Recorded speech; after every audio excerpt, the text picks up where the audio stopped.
Sa ginanap na 72nd Year Award sa PAMAS, dumating ang ating nag-iisang primetime king na si Coco Martin sa award night.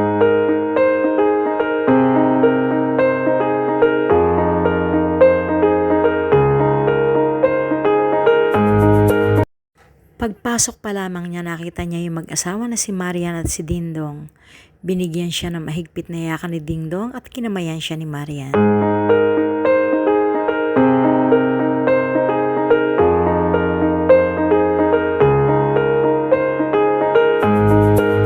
Dumiretso siya sa gitna para kuhanan ng mga litrato at nakita niya ang kanyang direktor na binigyan din niya ng isang mahigpit na yakap.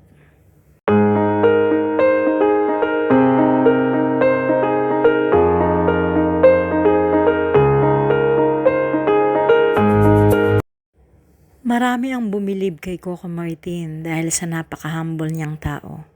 Lahat ay kanyang binabati at pinapahalagahan.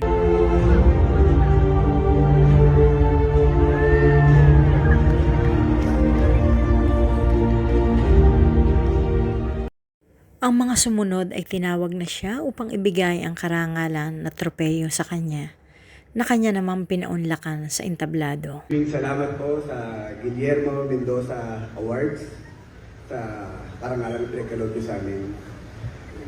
May mga mangilan-ilan na Pinasalamatan ni Coco Martin lahat ng kanyang mga naging kasama sa teleserye o sa pelikula sa loob at labas ng industriya.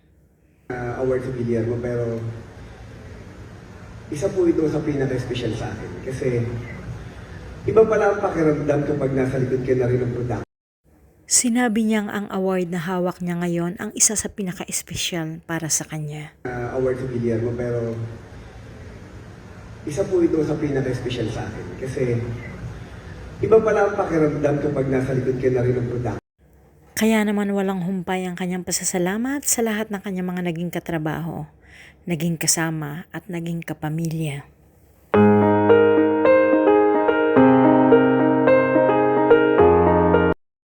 Isinelebrate ni Coco ang kanyang pagkapanalo sa 72nd PAMAS Award. Of course, kasama ang kanyang may bahay na si Julia Montes.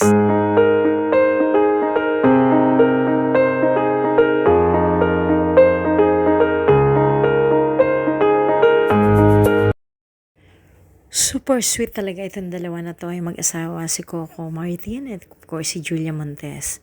Very happy family. Napakaganda po nilang tingnan.